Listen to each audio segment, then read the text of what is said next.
Geeniuse digisaadet toetab Kuulbet. Alati mängus. Tere head kuulajad, käes on 12. veebruar aastal 2024 ja Geeniuse digisaade on siin. Hans Lõugas, Meelis Väljamäe, Glen Pilvre. Räägime täna Apple Vision Prost, oma käte ja oma silmadega järele proovitud, mis on selle ime ja võluseadme head ja vead ja kas see on uus läbimurre või ei ole. Siis veel teemadeks, kuidas oma autot nutikalt tuunida naljakate lisaseadmetega, et ummikus oleks lõbusam olla ja räägime võib-olla ka sellest, kuidas autodega võib tänapäeval täitsa sisukalt juba juttu rääkida. Ja vast jõuame arutada ka uut Google'i tehisintellekti teenust, mis peaks olema nüüd eriti tark ja saadaval. Selline saade on täna tulemas. No nii, tervitus kõigile. Ma eelmine saade ei saanud tulla, tsipake kuulasin, teil oli siin lõbus arutada ilma minuta. Ma pidin viibima teisel pool maakera ja kui teil oli päev, mul oli öö. Aga ma nägin võõral maal igasugu huvitavaid asju. No ütleme siis kohe ära, et sa käisid täiesti vastu tahtmist Las Vegases ja kulutasid oma raha ja aega kasiinos. Oli see nii? Te peate pöörduma minu juristi poole, kes võib-olla siis vastab teie küsimustele või ei vasta. Ma ei saa kommenteerida, ümber lükata. Aga tõsi küll, Las Vegas on õige linn, Nevada osariik, Ameerika Ühendriigid. Ja kui mina seal olin, siis oli just üks huvitav tähtpäev või verstapost oli kätte jõudmast, nimelt 2. veebruar, kui Apple teatas, et nende Vision Pro seade on jõudnud lettidele. Kas see oli siis selline koht, ma peaks muidugi juba kuuletusus vabanduma, et ma kogu aeg päris sellise häälega ei ole, et täna on mul niisugune tunne, et suust tuleb hääle asemel ka kõiki muid asju, sest mind on tabanud kõik viirused, mis maailmas liiklevad, aga tahtsin ma siis nüüd küsida selle kasiino jutu taustaks, et ma saan aru, et siis tegelikult sa saidki päriselt panna pähe need suurepärased prillid, mida siis kõik nüüd, millega kõik Ameerikas juba käivad tänavatel ringi ja sõidavad autodes ja mis on päris naljakas muidu. Ja mina küsis kohe otsa, et kas oleks hea tahtmise korral ka saanud neid osta, et või olid nad selleks ikkagi läbi müüdud, ainult see demoseade oli poes olemas. Ma saan aru, et see esimene partii müüdi väga kiiresti läbi. See oli jah, huvitav on see, et mitte lihtsalt näha seda leti peal, vaid mis sisukas on see, et Apple on teinud selle katsetamise uue seadmest arusaamisele sellise protsessi. Sa lähed poodi, ütled, ma tahaks seda ka tutvuda. Töötaja paneb sulle 30 minutit kirja, broneerib. Minu puhul oli see väga elav järjekord, need ajad tulid ja läksid ja siis ma pidin kokku ootama vist 1,5 tundi jalutama kaubomajas ringi, kuni öeldi, et minu aeg on käes. Ja ma oleksin saanud sealt ühe mudeli kaasa võtta, aga ma kohe poole räägime sellest ka, et miks need mudelid on erinevad. Sest, et kui mina sinna läksin, siis mul on selline eripära, et ma kannan prille. Ja siis esimeseks asjaks võeti mul prillid eest minu luba küsides ja pandi ühte masinasse viidi, mis siis mõõtis automaatselt ära minu kumbagi silma ja prilli selle tugevuse. Ja selle järgi siis see minu demoseadmele pandi sisse need läätsed, Zeissi läätsed, kuna neil on tagatoas need kõik võimalikud variandid olemas. Ja kui mina oleks tahtnud tellida omale selle, siis oleks ilmselt mitu nädalat või kuukene aega läinud, et ma oma läätsedele vastava versiooni saaks. Kas see tähendab seda, et prillid kui sellised sinna alla üldse ei sobitu, et sellist lahendust ei olegi? Käivad nii tihedad vastu pead või vastu silmi? Aga need läätsed on ära võetavad, seda ma küsisin, et kui pereliiga näiteks on normaalnägemisega, siis tema jaoks saab need ära võtta, tema saab kanda seda sama seadet, et nad ei ole sinna nii-öelda kievitatud kinni. No lühidalt kokkuvõttes ta ikkagi on siis seade, mis ju ekraanidele kuvab sulle välise pildi. See ei ole see nii-öelda pass-through või vaatame läbi, eks ole, et sa näed tegelikult kogu aeg kaamera pilti kuvatuna siis kahele ekraanile, mis on ikkagi väga hea resolutsiooniga, paremaga siis kui need tänased metaseadmed. Et aga see töö põhimõte on ju suures plaanis just kui sama, küll on tal siis väga palju igasuguseid sensoreid ja kaameraid, mis vaatavad sinu käsi ja kõike, et minu küsimuse tagamõte ongi see, et kas see asi, mis maksab nüüd 7 korda rohkem, tundus ka 7 korda ägedam. Ja ma ütlen kohe ära emotsiooni ikkagi, et sa nagu hakkad tooli pealt maha kukkuma, sest see on ikkagi vägev. See on ikkagi ilgelt vägev ja vinge, nagu siin ei ole midagi tagasi hoida, et see on ikka wow. Asi ei olegi selles, et see resolutsioon oleks nüüd super hea. Ta on parem, aga ta ei ole nüüd väga hea. see hilistumine on nii väike, ma saan normaalselt ringi vaadata selles toas ja näha inimesi ja ümbritsevat enda ümber. Aga mis on ikkagi päriselt see ka läbimurre, mida nad on teinud seal aastaid seal ehitanud, on see interaktsioonid ja tarkvara. Ma olen siin laua taga ja ma tõmban selle siia brauseri siia ette ja see hõljub ja see vari on laua peal sellest brauserist ja inimesed käivad seal tagant läbi ja mindi sega ja ma saan seda teha asju nii, et ma näppudega puudutan pöidlaga nimetes sõrme, mis on siis klikk ja mu silmad on kursor. See on ikkagi nagu, mul oli võib-olla nende klikkimisega, kui ma näpuga siis teen niisuguse puudutuse, 10 juhust ühel nagu ei tulnud see välja või oli siuke misklikk või see ei registreerinud, 9 juhul töötas. Silmadega, kui ma vaatan mingit linki, vaatan ekraani serva, seda brauser, mis mu ees hõljub, vaatan sinna nurka ja siis näppudega lohistan. Ma saan suuremaks teha, et see silmad on kursor. See ikka võtab nagu suu lahti alguses, et kuna nad on selle ära teinud, mis on selline ulmefilmi efekt ja see on see suurim vau. Kas see tundus, et see silmadega kursori liigutamine, kas see tundus nagu päriselt hea mõte ja kasutatav, sest enamasti me ju vahime ikkagi võib-olla erinevaid kohti, võib-olla mõnikord, kuhu sa siis nagu klikkad ja kuidas nüüd öelda, et võib-olla nagu alati ei taha kinni võtta sellest kohast, kuhu sa vaatad, eks ole, aga teistpidi see iseenesest tundub muidugi väga intuitiivne lähenemine. See on väga hästi lahendatud, et ma tõesti, ma mõnikord vaatan niisama, et ma ei kliki sinna, aga see, et mul see näpu ja ma ei ole näppu kuskil vöö kohal või laua peal või ma ei pea näppu kuidagi tõstma üles. Et see on see, et ma hoian näppu all vöö juures, aga seade filmib ja näeb minu sõrmede tegutsemist ja siis ma võin vaadata seal ekraanil, mida tahan ja siis, kui ma tahan midagi klikkida või lohistada, siis ma võtan näpuga kinni ja ta saab sellest aru, et see on ikkagi nagu kosmoseneuoloogia võrreldes siis konkureeritute seadmetega ja see on ikkagi väga. Aga kuidas sul nagu see vaatenurga olukord on? Ma saan aru, et vaatenurk ei ole tal ka ju sugugi teab, mis lai, et kas ei ole sellist kerget nagu tuukrimaski ikkagi tunnet või sellist, et sul on midagi peas, mis sa näed nagu ette, nagu silmaklappide efekti, eks ole, et sa ei taju nagu seda, mis on siis perifeerne nägemine või et see on nagu piiratud. Ja seda ei ole tal, seda perifeerset ei ole, see on piiratud see vaatenurk ja nüüd me jõuame juba mõne hetke pärast sinna, miks see ei ole seade, mida me ostame. Aga esiteks ma ütlen, et miks ta on, et see on tõesti, see interaktsioonid on super ja see on Apple'i tugevus olnud ja see on väga hästi välja tulnud ja see töötab. No kuidas seal täna veel, kui sa ütled, miks ta äge on, mida teha, et palju seal siis nagu on sisu, eks ole, me teame, et Meta Questi peal ikkagi on ju meeletus koguses mänge, eks ole, ja kõike muud sellist kraami, et kui nüüd Apple rõhub ainult sellisele tööproduktiivsusele, see on jutuks ja võib-olla ka sisult äge küll, aga see ei ole ka see, millega nüüd laiu masse tõmmata sinna taha, eks. Et see on nagu selline huvitav nutikas lähenemine, millest alguses ei saa aru, et seal ei ole ju midagi peal, aga iva on selles, kuna selles ruumis sinu ümber on kahemõõtmelised äpid, nagu sinul arvutis, MacOSis või iOSis, siis on põhimõtteliselt tugi kõigile äppidele, mida sa kasutad. Et miks välja mõelda, meil on nüüd uus sisu sinu jaoks, kuule, tule vaata. Kui tegelikult inimesed ju kasutavad oma telefonis arvutis midagi brauserit ja vaatad Disney Plussi ja sul ei olegi vaja uut sisu. See oli kellegil veel, ma ei tea, kas Metal ei ole sellist tugev, küll HoloLensil mingil varasemate prillid oli samamoodi, et need 2D äpid töötasid ilmselgelt mitte nii hästi kui seal Apple'i versioonil, aga siiski nagu see 2D äpide tugi oli ka teistel olemas. Põhimõttena on täpselt see sama asi olemas, et sa võid Meta Questil täpselt samamoodi tõmmata omale virtuaalseid ekraane hõljuma igale poole ja teha asju, aga seal nagu pigem on see piirav tegur just.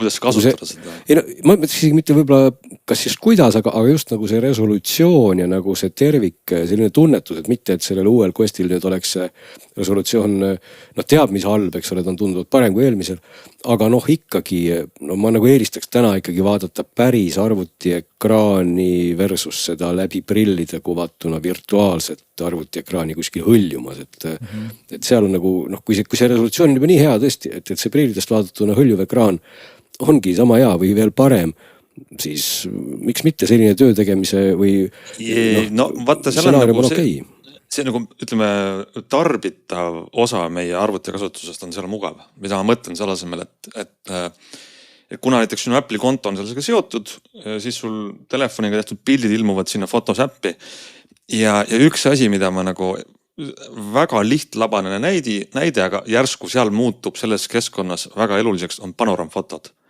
Ma olen ägedasse kohta, teen panoraamfoto ja pärast vaatan seda pisikeselt telefoni-ekraani lukuaugust, ma ei saa mingit efekti. Ja seal ma saan sellest panoraamfotost nagu täpselt selle elamuse, nagu ma pildistades tegin. Et see on nagu need igapäevased asjad, mida me telefonis arvutus teeme, mõned on seal nagu väga elavad. Teine asi, mida sa ütlesid, et see töö tegemine, ma ei kujuta ette, kuidas ma seal tööd teeks, sellepärast, et hiir on ikkagi täpsem, kiirem, käepärasem, klaviatuuri kasutamine. Ma ju vaatan ikkagi aeg-ajalt alla kogu aeg, kus mu näpud on. Et ta ei ole nagu, ma ütlen seda, et liiga vara on hinnangut anda.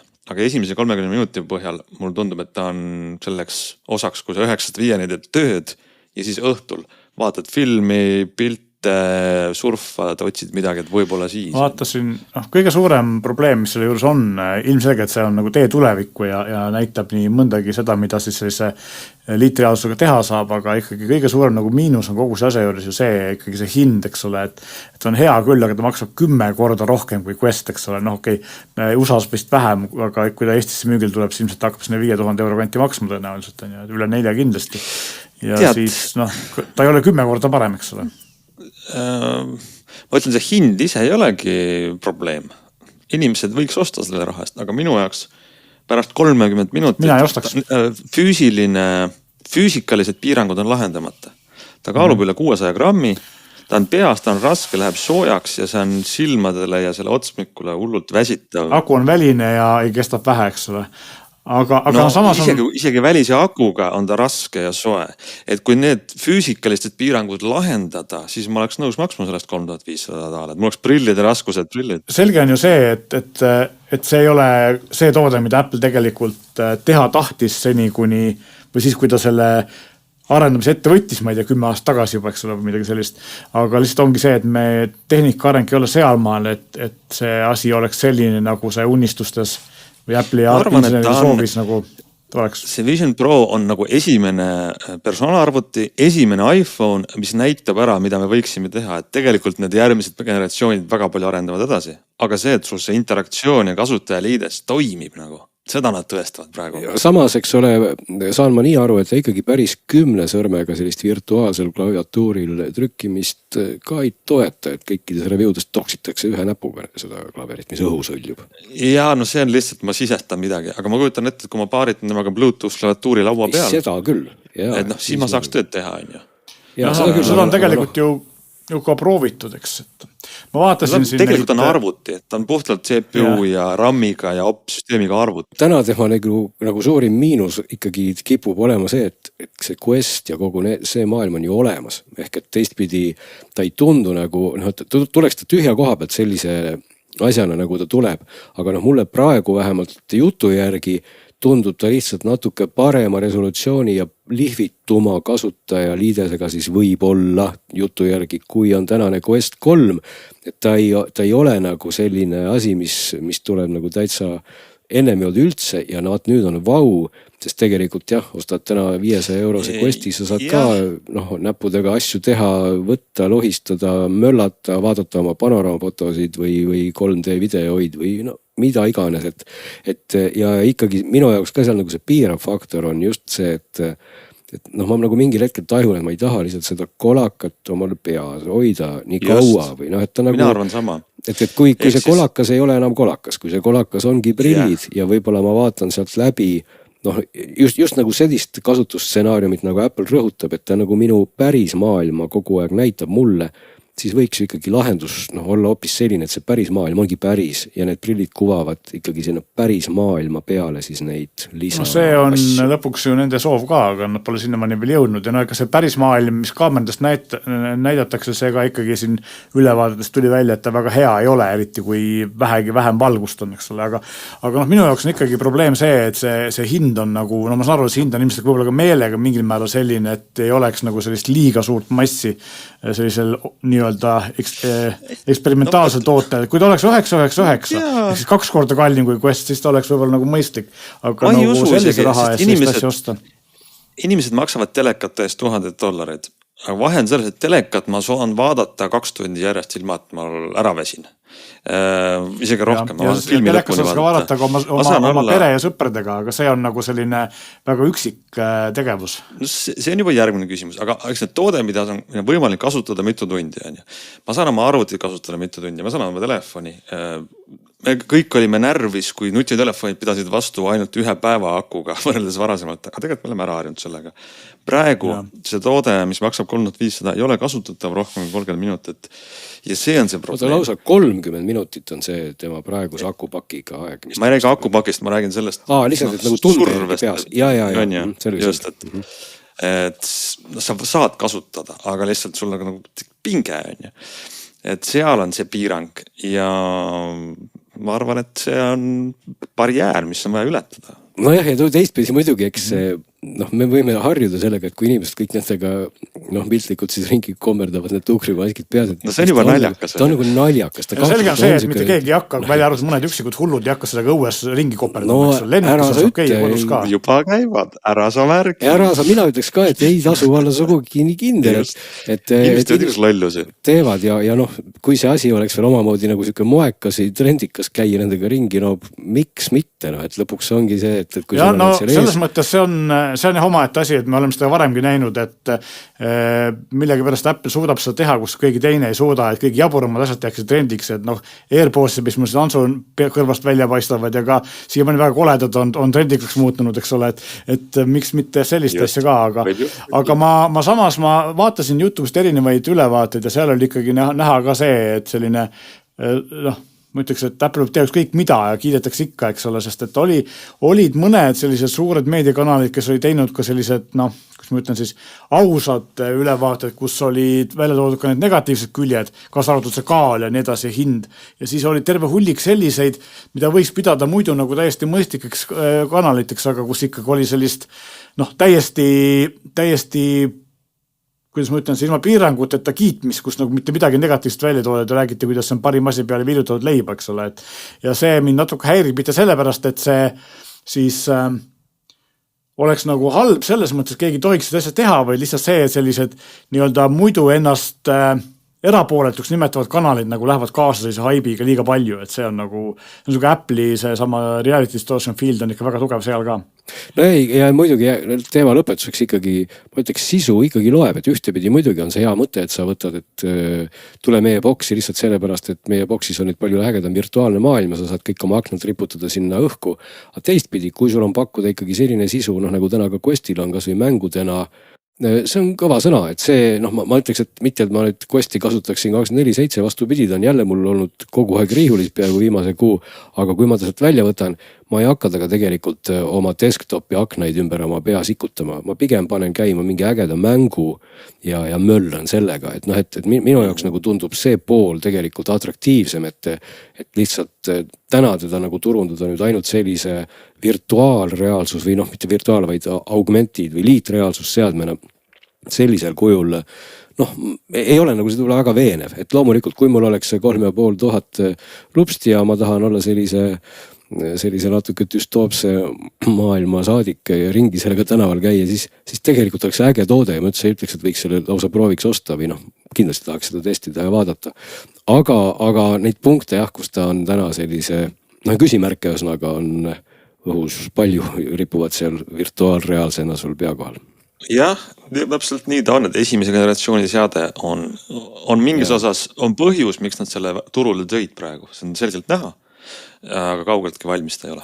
Aga Ants, sa seda kaasa ei toonud kahjuks meie peale, sa ei mõelnud, et me seda tahame näha. Pidanud ikkagi selle võiduraha eest, mis sa seal teenisid nendes kasiinodes selle võinud võtta, aga ja meeles, et maja võidab alati, nii et siin ei ole midagi. Aga räägime siis hoopis järgmistest asjadest ja asjadest, mis on meil siin armsal Maarjamaal täitsa olemas ja saadaval ja kasutuses. Glenn, sa oled enda auto külge kinnitanud, nii nagu mina tõmbasin rihmadega pea külge mingisuguse jublaka ja higistasin sellega ja olin siuke nii-öelda augmenteeritud inimene, siis sinu auto on ka augmenteeritud mingisuguse jublakaga. No ja siin nagu, ütleme nii kaua, kui sina olid ära soojal maal, siis meil on siin juhtunud nii mõndagi, et nimelt on meil kired on kuumad erinevalt ilmast, sest et lubatakse ju Tallinnas hoogsalt sõidukiirust piirata ja sellepärast on siis kired muutunud eriti kuumaks, et teadupärast siis varsti sõidame me kõik 30 kilomeetrit tunnis ja. No mitte igal pool ikka. No jah, loodame, aga ei tasu võib-olla olla ka liiga optimistlik või ka liiga pessimistlik. Igal juhul on see kõik nagu päris naljakas, mis toimub ja siis mul nagu juhuse ja muude. Sa tead, Glenn, seda, et sina oled selles ise süüdi, et me niimoodi sõidame? Kuidas me süüdi ei ole, milles? No ma praegu isikustasin selle sinu peale, aga ütleme niimoodi, inimesed sellist inimesed nagu sina, ehk siis need, kes kihutavad ja arutult süstivad ja igal poole vahele sõidavad ja kiirust ületavad, et see piirangud tulevad sellepärast, et me ei oska normaalselt liigelda ja selles on nagu see probleem. Kui me oskaksime normaalselt sõita, siis meil ei oleks niisugused piiranguid.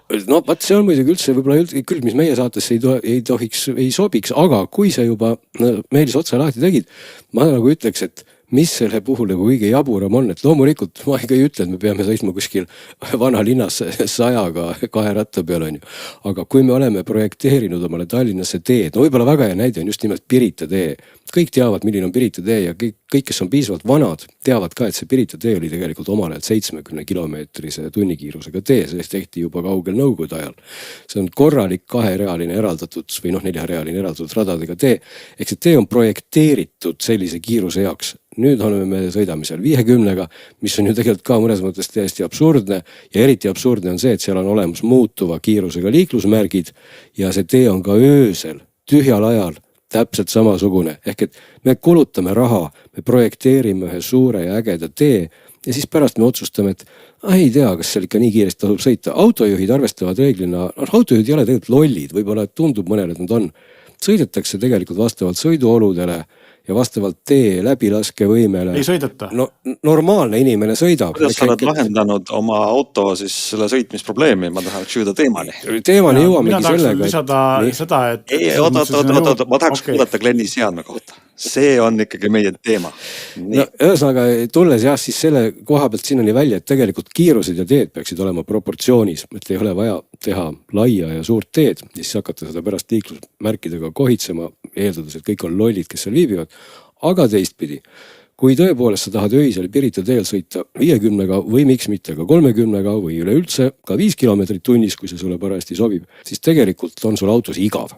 Ja autos igav ollest saab väga hästi lahendada sellega, et vaadata autos televiisorit. Ja teadupärast tegelikult kõik need tänased CarPlay ja Android auto ei võimalda ju sul ikkagi sõidu ajal vaadata liikuvat pilti. Ehk et kui sa tahad ka mis iganes, võib-olla on sul seal YouTube'i äpp või mingi äpp, tegelikult neil ei ole ka YouTube'i äppi sellisel kujul, aga seisu ajal, näiteks kas siin võib-olla me jõuame hiljem ka siin rääkiva autoni, milleks oli BMW, kus on täiesti olemas ka YouTube'i äpp, aga mida sa saad siis loomulikult tarbida statsionaarsena, tundub igati mõistlik.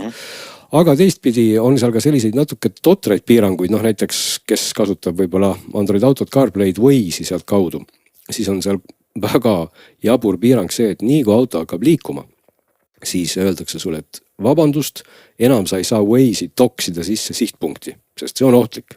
Sa saad ainult rääkida. Aga teadupärast meie eestikeelses keeleruumis öelda rääkimisega, et sõidame näiteks kusagile Peterburi maanteele või mujale keerulisse kohta. Sa võid autoga rääkida tund aega ja ta ei saa aru, kuhu sa tahad jõuda, sa tahaks toksida. Mina olen selle lahendanud reeglina niimoodi, et ma võtan telefoni kätte, lülitan telefoni lennuki režiimi, siis kui ma lülitan telefoni lennuki režiimi, saan ma telefonis Waze'i avada ja toksida sinna oma sihtpunkti, samal ajal ma rõhutan, ma ka sõidan autoga kogu aeg. Ja siis ma lülitan telefoni lennuki režiimist tagasi, ühendades selle auto süsteemiga, CarPlay'ga ja siis ilmub mulle lõpuks autoekraanile ka siis see minu destinatsioon või sihtpunkt, sest auto otsustab ju, et jumala eest, kui ma seda ekraanit trükiks sõidu ajal, on see ohtlik. See on ju absurdsuse nagu klassi näide tegelikult, ehk et kuidas tegelikult piiratakse mingisugust funktsionaalsust, aga selle arvel tekitatakse juurde hoopis palju ohtlikum olukord, eks ole. Nüüd, kui ma võtan siis sellise seadme, millest ma tahan kohe rääkida, see lahendabki kõik need probleemid. Tegemist on sellise toreda karbiga, ma sattusin nimelt Audio Citysse rääkima hoopis OBD adapteritest, millest me võime ka võib-olla oma saates millalgi rääkida. Aga neil oli siis riiulis selline tore asi, mille nimi oli CarLinkit, kui ma ei eksi, on selle toote nimi ja see on firma, kes toodabki selliseid selliseid naljaka suunitusega karpe, eks ilmselt on neid tootjaid võib-olla teisigi. Ja see karp on siis selline pisikene julla, USB-C kaabel läheb sinna taha ja teine ots sellest USB-C-st peaks siis ühendama auto külge, kus on siis ka USB auk meil tänastel uutedel autodel enamikul ja autol peab olema siis CarPlay tugi. Ehk et ta ühendab siis nagu juhtmega CarPlay on siis see võlusõna, mis autol peab olema. Kui autol see on olemas, siis see karp iseenesest on Android opsüsteemiga seade. Ehk et tegelikult auto siis ütleb, et tere, minu CarPlay seade, olgu see siis iPhone või mis iganes, auto näeb, et tema külge pandi siis CarPlay toetav seade.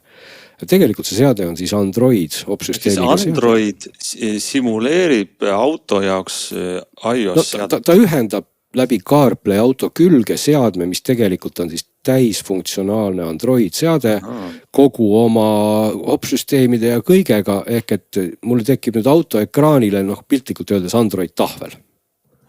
Ja see Android tahvel on siis omakorda võimalik, on selle Android tahvliga ühendada veel näiteks, kui ma tahaks ka juhtme vaba CarPlay'd või juhtme vaba Android autot. Näiteks kui teil on selline stsenaarium, et teil auto juhtumisi toetab ainult juhtmega CarPlay'd, aga te tahate näiteks kasutada juhtme vaba Android autot, mida teie auto ei toeta, siis see seade võimaldab ka seda, eks ole. Aga minu puhul, kuna mul auto toetab mõlemat, huvitas mind just see pool, et mida see seade siis annab mulle juurde nagu sellise Android tahvlina nii öelda ja annabki ta nüüd juurde mulle piltlikult öeldes kõik need asjad. Ehk et ma saangi nagu mööda siis sellest Android auto äppi ja turvalisuse piirangutest, sest kui ma kasutan nüüd Waze'i selle seadme peal, siis ta ei ütle mulle, et palun pargi auto ja toksi. Ta ütleb küll, et tõesti ära sõidu ja toksi, aga ma saan seda teha. Ja teistpidi saan ma siis siit panna käima ka loomulikult kõik võimalikud muud meelelahutuslikud äpid, alates YouTube'ist või Netflixist või ERR-i äpp kenasti koos kõikide kanalitega. Ja ma pean tõesti tunnistama, et eile ma seda testisin, tulin õhtul IKEA-st, sain kenasti ERR-i käima ja kogu mu tee, mis ma IKEA-st tulin, ma tulin 50-ga, vaatasin ringvaadet, see kõik oli väga rahustav.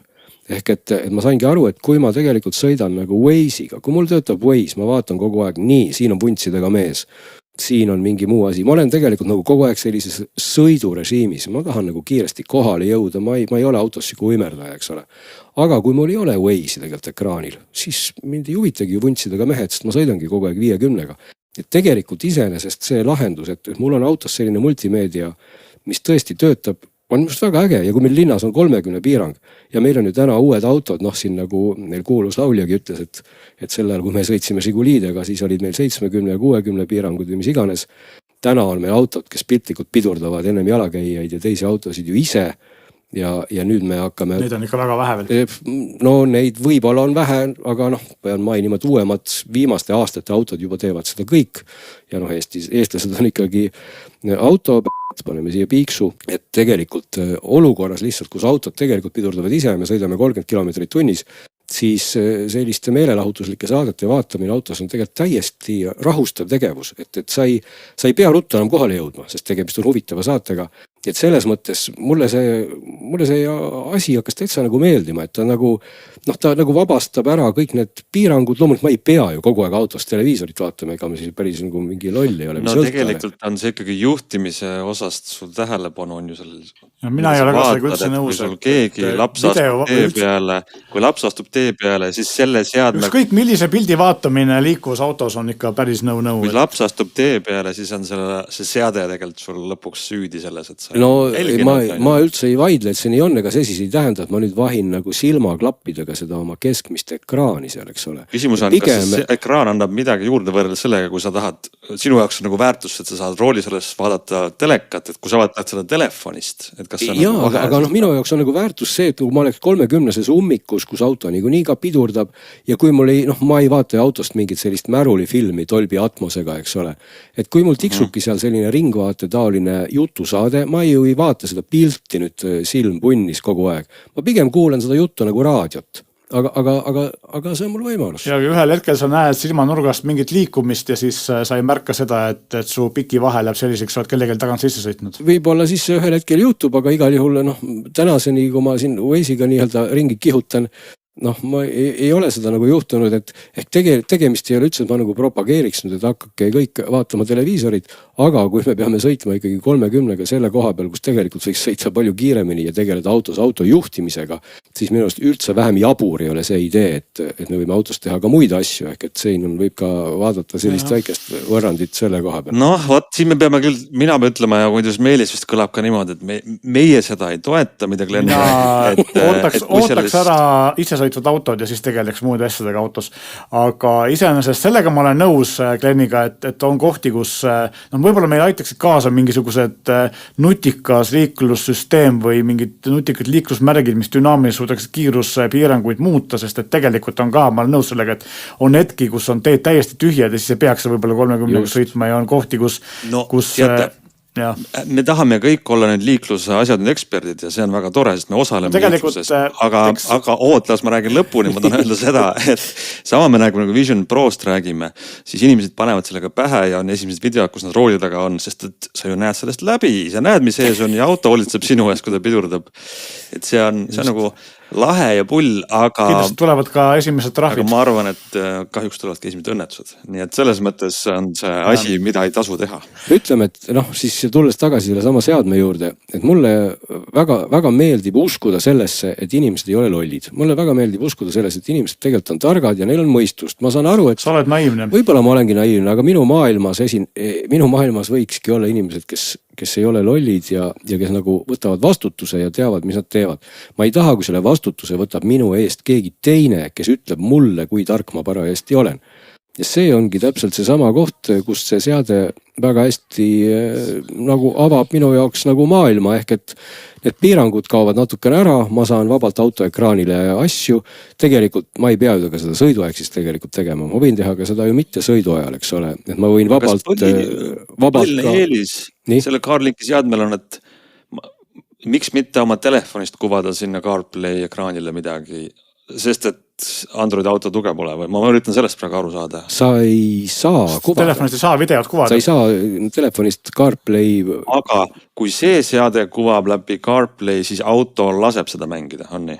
Noh, kuidas ma ütlen, ta ei ole ju CarPlay seade, ta lihtsalt kasutab CarPlay protokolli, et olla sinu auto ekraanil. Et auto ühesõnaga ei tee seda, mingit auto ei kontrolli, mis käib, vaid see seade, mis saadab signaali ja antud juhul see seade siis lubab mängida. Okei. Just, et see CarPlay ekraan, mis autos on lihtsalt ekraan. Jaa, ta kasutab auto ekraanina seda auto multimeedia seadme nii-öelda üksuste ekraani, aga ühendus iseenesest või kogu see aju või tarkvara jookseb selles tahvlis. Tõsi, seal on ka muidugi miinuseid, millest ma praegu ei jõuagi võib-olla enam pikalt rääkida, on võib-olla just see, kui me turvauuendustest siin rääkisime, et seal on nagu, kuidas ma ütlen, mida soodsam on selle hind, seda vanem on seal Android. Ehk piltlikult, et see konkreetne seade oli mul lausa Android 11-ga, aga on teda ka saada Android 13-ga. Et neid süsteemi uuendusi ei kipu sinna nüüd tulema. Et see tähendabki seda, et piltlikult, sa pead nagu sellega arvestama, et kui näiteks mõni äpp loob mingisuguse piirangu, et ta tahab seal uuemat Androidi või mingit turvauuendusi, siis võib juhtuda, et see ei tööta.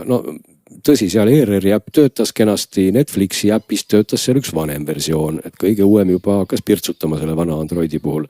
Teistpidi see võimalus, et ma saan neid asju teha, ma tulin jutuga siin algusse tagasi, on minu arust hästi kihvt. Ja palju see maksab, siuke võimalus? Tead, see hinnad sõltuvad palju siin tal sisemälu, aga ma isegi jään täpse vastuse võlgu, aga ütleme seal 200-300 euro kandist, ta ei ole liiga odav sugugi.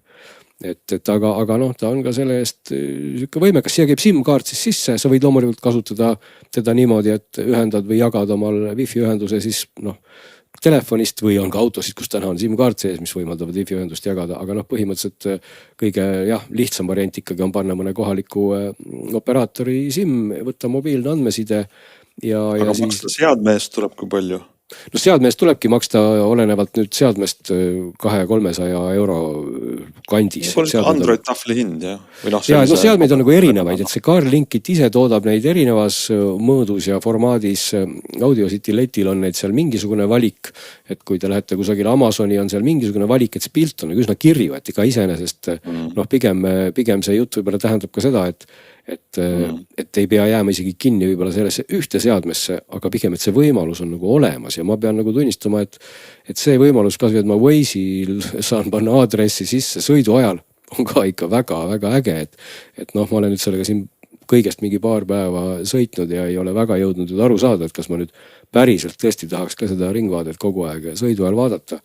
Aga noh, teistpidi, et see võimekus on olemas, noh, mulle tundub see nagu kihvt, et olgu siis sellega nüüd, kuidas on, et mis ajal seda kasutada, aga võt, selline tore aparaat kokku võtta. Selge, väga kirglik teema, nagu ta on meil, vaadanud mitte ainult meie kolmesest trios, vaid ka kuulajate seas ka palju arvamusi tekitab, aga räägi sellest, et kui nüüd mitte vaadata ekraani, vaid rääkida sõidu ajal, kas nüüd on, ma saan võimalus ka siis rääkida oma autoga? No jah, kui juba, eks ole, autodest ma jäängi rääkima, siis sõitsin siin natukene aega tagasi ühe toreda elektriautoga, milleks osutus BMW i5 M60, jah, millel on hästi palju kilovatte ja millega on puhas rõõm sõita loomulikult 30-ga, aga selle autoga siis lisaks sõitmisele saab ka rääkida ja ma pean ütlema, et see rääkimine, noh, kui senised kõik need rääkimised on ikkagi olnud natuke sellised käsupõhised, siis esimest korda istusime Meelisega seal just koos veel autos ja kiusasime seda autot natukene ja tõepoolest tunnistama, et noh, kui seni sa ütled ikkagi autole, et lülita sisse istmesoojendus ja noh, ta seda teeb, siis selles autos jõudsime ka selleni, et kui öelda, et mul on tagumikul jahe. My butt is cold. Okay, the seat surface will be warmer shortly.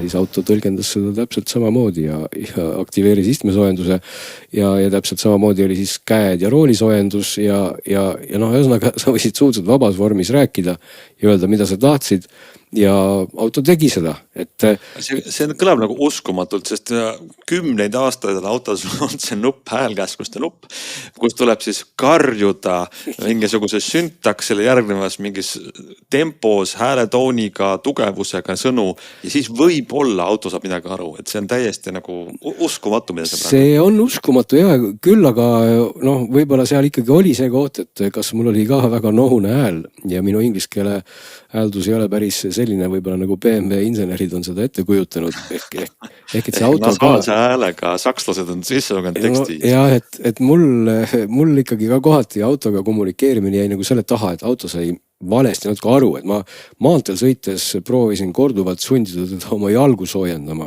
noh öeldes siis nagu leeks erinevate intonatsioonide ja häälekõrgustega ja auto sai kogu aeg aru, et mind vaevavad laulusõnad ehk lyrics ja siis ta üritas kogu aeg aru saada, et miks ma tahaks oma lyricsit soojendada, siis ma ütlesin, et ei, et palun, et leeks on see koht, kuhu ta võiks õhku puhuda, aga noh, talle ma näen ekraanil, eks ole, et ta transkribeerib minu jutu tekstiks ja kogu aeg siis leeksi asemel ütles ta mulle laulusõnad.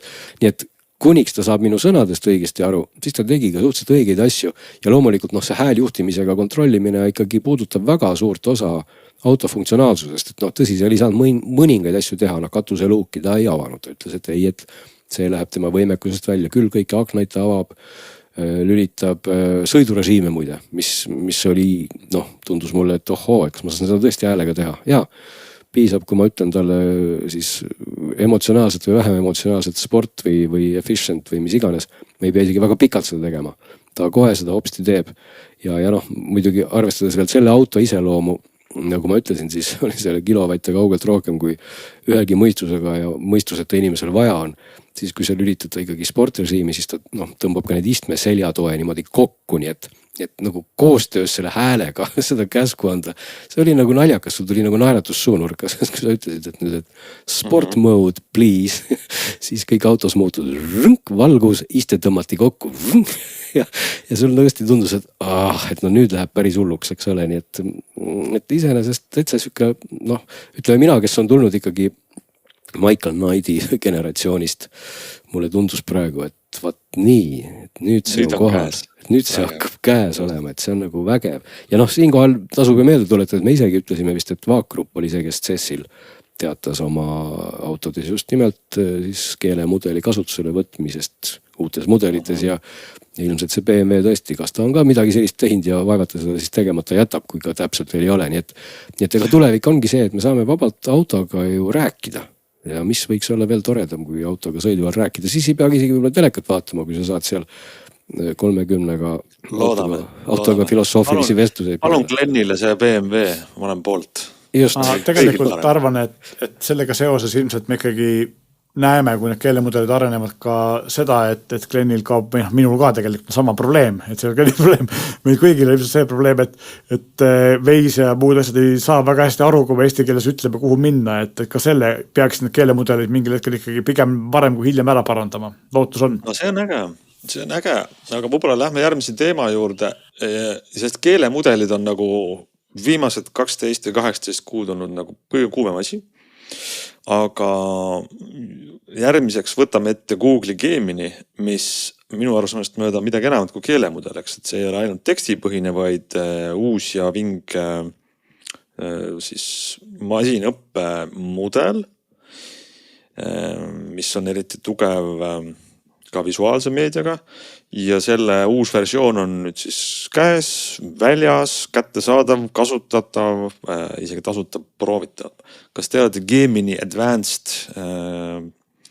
mudeliga nüüd tuttavad? Jah, te vaata tegelikult selles saates, kui sina tutvusid nende prillidega, siis me vist võtsimegi teemaks just ka selle, kui ma ei eksi, just see, et siis sai nagu avalikuks see, et Google Bard oli ta siis sellel hetkel veel kasutab nüüd siis seda uusimat Gemini mudelit, et see kõik on olnud natuke ausalt segane, aga tänaseks on juhtunud hoopis see, et Google on sellest Bardist just üldse loobunud, nüüd on kogu selle asja nimi neil Gemini.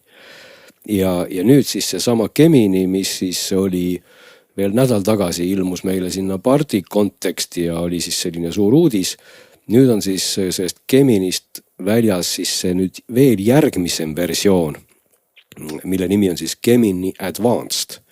Ja võt see Gemini Advanced on nüüd siis see versioon, mis sellest mudelist, mis peaks olema nüüd see kõigem ja mis loomulikult ei ole enam tasuta. Ehk et kui siis see tavaline Gemini on tasuta, siis Advanced hakkab olema $22 kuus. Ja täna on võimalik siis selle Advance'iga teha tutvust 2 kuu jooksul, tänasest siin alates, et vabalt võite siis ise proovida. Tõsi, mina ei oska ka nüüd täna, alles see asi siin meie tegemise ajaks, me salvestame saadet natuke ette, avalikuks tuli, et ei ole teda nüüd mingite väga kiuslike küsimustega testinud, aga põhimõtteliselt peaks ta olema siis igas mõttes parem, loogilisem, loomingulisem ja kõik need muud jutud, nii et see on see koht, kus kõik kuulajad ja vaatajad võiks ka vabalt ise proovida ja vaadata, tõesti täna on see võimalus tasuta. No ja lisaks ta ei ole ju puhtalt keelemudel, et tal on ka see pildi tuvastus ja mitmed meediatüübid on ju, et see on nagu põnev võrreldes siis tavalise chat GPT-ga.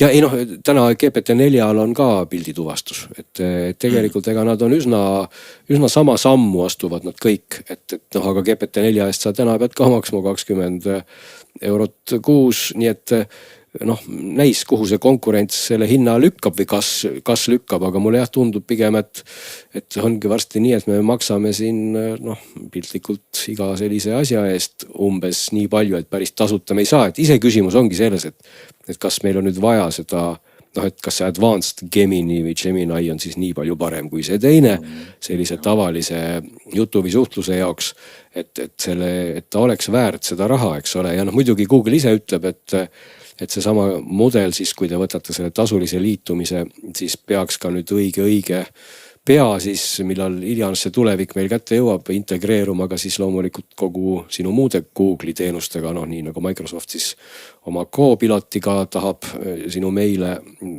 lugeda, võib-olla kokkuvõtteid teha, siis Google samamoodi ütleb, et see hakkab olema siis Gmailis ja muudes Google'i teenustes, küll aga ka sinna juurde ütleb, et loomulikult treenimiseks ei kasutata siis sinu neid isiklikke andmeid.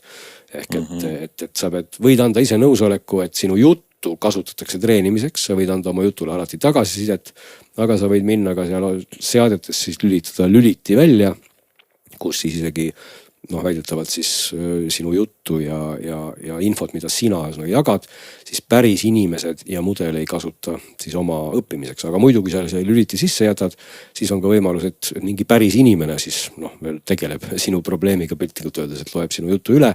Aga Google on kindlasti öelnud, et sinu Drive'is olevaid andmeid või siis sinu muud sellist sisu, mis on sinu privaatne ja millele siis Gemini'l on ligipääs, et sind paremini aidata, sellele ei ole siis ligipääsu päris inimestel ja seda ei kasutata siis kuidagi ära. No ilmselgelt on näha ka seda, et eks nad üritavad siis teha just sellest nagu sellist järgmist asja, millega teenida korralikult raha, sest et on näha nii see Google'i Gemini Advanced on praegu, eks maksab ta siis, kui see 2-kuune prooviperiood läbi saab 22 eurot kuus, selle eest saab küll ka 2 terabaiti, ühesõnaga see kõik need Google One'i muud teenused, 2 terabaiti pilveruumi ja muid asju. Ja minu teada Microsofti teenus, mis põhineb ChatGPT 4-l, see kõige kangem maksab ka umbes üle 20 euro kuus, ehk ta on ka päris kallis. Ehk siis ilmselt see selline diferentseerimine lähebki niimoodi, et tasuta saad sa mingisuguse asja, mis siin natuke aitab, kui sa tahad, see asi siin nagu väga palju aitab või tahad sellega tööd teha, eks ole, siis kuumaks on nagu täitsa soolane, aga mõnes mõttes mõistlik, sest kuidagi peab see arenduseks tehtud raha tagasi tulema. Ja teistpidi, kui sa sellest hinnast rääkisid veel ja mida saab, siis iseenesest siin on oluline ju märkida, et näiteks mina olen täna OneDrive'i kasutaja ja mul on ka OneDrive'is, kui ma ei eksi, ongi vist 2 terabaiti see maht ja ma maksan iga kuu praegu 10 eurot juba Microsoftile puhtalt selle OneDrive'i eest. Et kui ma tahaks nüüd kasutada siis veel GPT-4, siis ma lähen praegu, maksan OpenAI-le veel 20 eurot selle GPT-4 eest, ehk et kui täna võib-olla Google teeb mulle pakkumise tõesti, kus ta pakub mulle kõiki neid Google'i teenuseid nüüd, salvestust ka 2 terabaiti, seda Advanced Gemini'd ja ütleb, et see kõik on 20 eurot, ei tundugi enam nii väga krõbe. Ja eks selle koha peal see konkurents tuleb, ma usun, et ka Microsoft teeb lõpuks selle Office'i paketi siis selle tehisintellekti ja võtab selle käest mingi natuke raha juurde ja ilmselt Apple teeb ka kunagi. Et eks me näe. Ja võib-olla võtame tänase saate kokku ühe kuulaja kirjaga, et anname talle lühikese kommentaari selle, mida kirjutas meile Leo.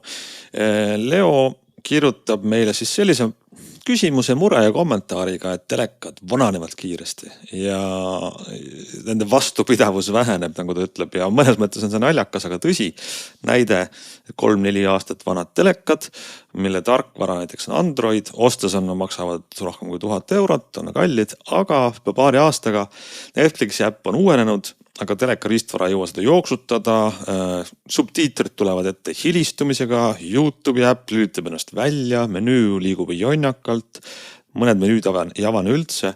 Ilmselgelt väga kallis riistvara ei suuda enam paar aastat hiljem, 3-4 aastat hiljem seda tarkvara jooksutada ja selles mõttes Leo ütleb, et tundub, et kõige mõistlikum on ostas nii-öelda loll raam, mis näitab ilusat pilti, aga kogu tarkus tuleks siis mingisugusest pulgast väike tarkvaraga Chromecast või AirPlay tüüpi seade, mida meie sellest arvame ja mida me soovitaksime. Jah, me oleme ka varem rääkinud sellest siin ja mina olen ja Glenn on samamoodi aastaid erinevaid telereid testinud ja seal on hästi palju erinevaid probleeme. Põhiline probleem tegelikult, millest see pihta hakkab, on see, et teleri tootmine kui selline on väga väikse marginaaliga business ja väga paljud tootjad tegelikult on vaevalt nullis või kui mitte miinuses. Ja sellepärast üritaks kokku hoida, et kui me räägime konkreetselt Androidist, siis Android on teatavasti ikkagi nii telerite, kelle ta on väga, jutumärgist raske operatsioonisüsteem. Eks ta tegelikult ei tööta hästi nõrgal riistvaral, nutikelladel on läinud paremaks, aga vanasti oli väga palju probleeme. Telerite samamoodi, et kui toidu hoiavad kokku ja panevad selle ikkagi hästi nõrga protsessori selleks, et lihtsalt odavalt saaks, siis see asi töötagi seal peal väga hästi ja see on ka tegelikult põhjus, miks päris paljud teleritootjad, eriti odavamas otsas, panevad sinna mingisuguse oma Linuxi põhise operatsioonisüsteemi, mida nad saavad siis paremini kontrollida, mida saab, mis on vähem ressursinõudlik. Teine küsimus muidugi see, et üks põhjus on ka see, et Google tahab ikkagi väga palju kasutaja kohta andmeid teada saada ja kui tootja ei taha seda ära anda, siis on ka see põhjus, miks ta ei kasuta seda. Aga teine ongi see, et siis Androidil on ka see omadus, et ta kipub nagu aja jooksul nii-öelda tõepoolest minema natuke umbe, et selle vastu aitab aega-, et lihtsalt saba seinast välja tõmmata või mõne aasta tagant lihtsalt telerile täiesti tehasõjate taastumine teha, mida tegelikult ei peaks tegema. Aga see probleem on tegelikult ka teistel operatsioonisüsteemidel, et üldiselt sellist digitaalset prügi sinna süsteemi sisse kipub ikkagi minema ja see on probleem. Teine probleem on muidugi see, et tootjad ei taha tegelikult investeerida uuendustesse ja see on nagu minu arust veel suurem probleem. Ja kui Google'i põhised asjad, siin Sony teeb väga hästi oma uuendusi üldiselt, kuigi see Androidi uuenduste saabumine on aeglasem, kui on telefonidel näiteks, et ikkagi ta on paar põlvkonda maas telefonidest Androidi versioon teleritel, siis tegelikult Philips võib natuke vähem, aga Sony vähemalt teeb päris efektiivselt oma neid, hoiab oma telereid uuetena, siis tegelikult näiteks Samsungil ja LG-l on see olukord ikkagi päris kõvasti kehvem, sest minul näiteks on ka siin paar aastat vana Samsungi teler ja sellel ikkagi ma ei saagi uut kasutajaliidest, uut versioonist, sest poliitika on selline, et me ei anna teile. See, mis peal on, see on. Anname turvauuendusi ja võib-olla mingid ühilduvisuuendusi ja kogu lugu. Ja kolmas probleem ongi see, et kui siis tegelikult ikkagi tootjad või äpitootjad nii-öelda teevad mingisugused uuendused, mis kasutavad ära mingeid uusi krüpteerimisplatvorme või andmeedastustehnoloogiaid või asju. See võib juhtuda, et see tarkvara, mis on vana, seal ei toeta seda ja see ei saagi seda äppi enam kasutada, eks ole. Et seda on juhtunud vanemate asjadega nii YouTube'il kui Netflixil näiteks.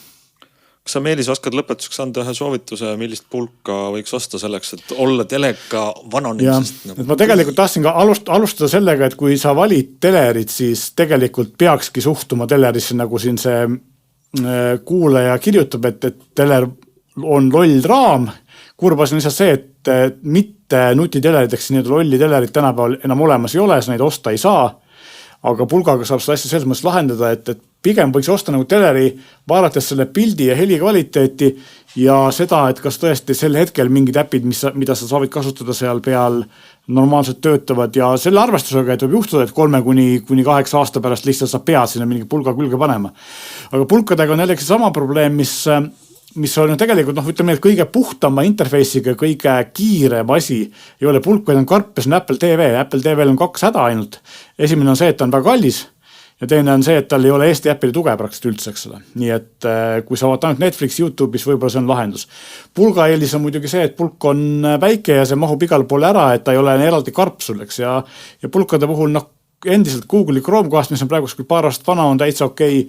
Xiaomi Meet TV 4K on endiselt päris okei, kuigi ta hakkab ka vaikselt vananema.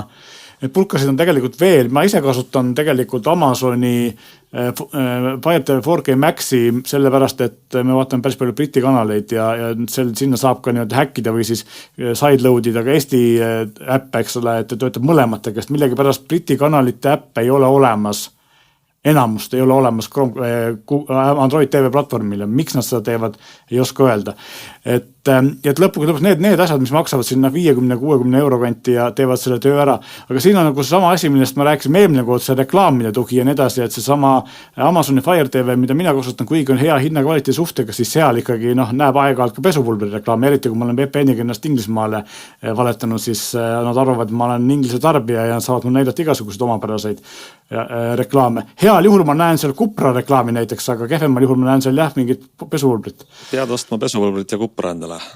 Lisaks ja siis võib-olla veel juurde paar nüanssi, ma vahepeal rääkisin Geminiga ka. Tegelikult inimesed keskmiselt muide vaatavad telerit umbes 7-8 aastat, enne kui nad seda vahetama lähevad ja tippmudeleid vaadatakse keskmiselt umbes 10 aastat.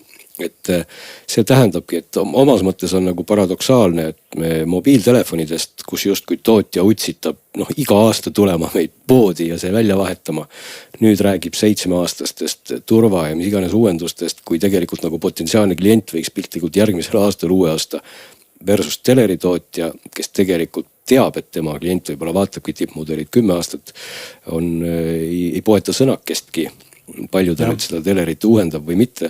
Ja teistpidi siin, kui Meelis mainis, et või siin ka see jutuks oli meil see rumal raam nii-öelda, kipub ka olema ikkagi niipidi, et paraku odav teler, mis on rumalam, on ka ikkagi kehvema pildiga, eks kokku hoitakse nagu igal sammul. Nii et see ega siin nokk jääb kinni ja saba ka korraga kinni, et siin ei olegi eriti varianti, et jah, variant on lihtsalt see, et tahad võimalikult hea pildiga telekat, siis on ta täna sul ka päris tark ja ilmselt siis 3 aasta pärast on ta juba natuke rumalam ja 10 aasta pärast tõenäoliselt on ta pildi mõttes võib-olla väga hea, kui sealt suitsu välja ei tule, aga tarkuse mõttes enam mitte. Meil on siin kodus üks vanem väiketelekas, mis oli ka omal ajal üks esimesi nutitelereid. Ma arvan, et praeguseks on ta üks 15 aastat vana ja seal on veebibrauser ja mingid äpid ja asjad, ta ei ole küll wifi, ta oli sellest ajast veel, aga võrgukaabliga saab võrgu taha ühendada. Ja nende nutiasjadega, mis seal on tänapäeval pole mitte midagi tehtud, ükski tegelikult reaalselt ei töötaks, sest taga ei ole serveri pool või seal ei ole mitte midagi, nii et ja see telekas töötab hästi, näitab head pilti siiamaani ja seal on pulk küljes ja pulgaga teeb nutikaks. Muide meenub ka mulle veel see, et kas oli Meelis meil sinuga sellest juttu, oli üks Samsungi mudel, kus vahepeal Samsung võimaldas justkui sellist nagu riistvara vahetamist stiilis kuidagi sahtlina. Neil oli selline moodul, mis meenutas SSD ketast, selline käis teleka taha klõps ja sai teha selle operatsioonisüsteemi ja protsessori uuemaks, aga see oli üks põlvkond ja rohkem sai teinud, kuna keegi, ta oli päris kallis ja keegi seda tegelikult ei uuendanud. Aga jah, et iseenesest see on, aga selles mõttes on tobe just minule on ikkagi, mis mulle ei meeldi just Samsungi LG puhul on see, et nad kui nad tulevad välja, ostan talle teller, mis maksab näiteks 3000 eurot mingisuguse kange OLED-i või mingi sellise asja. Nad tulevad järgmine aasta välja uue kasutajaliidesega, mis on palju mugavam kui vana, eks ole. Ja siis sina, kes oled lojaalne klient ja maksnud nagu väga palju raha, siis nad seda ei anna sulle. Samas telefonile annavad nad 5 aastat hiljem, eks ole, uue kasutajaliidese. Nii et see on nagu ebanormaalne. Nii ta on. Selge pilt, aga siis on kahjuks reaalsus, millega tuleb leppida. Aga ärge muretsege, meie siin saates aitame teil sellega leppida, nii nagu täna, nii ka nädala aja pärast, nii et aitäh kõigile osalejatele ja aitäh kõigile kuulajatele.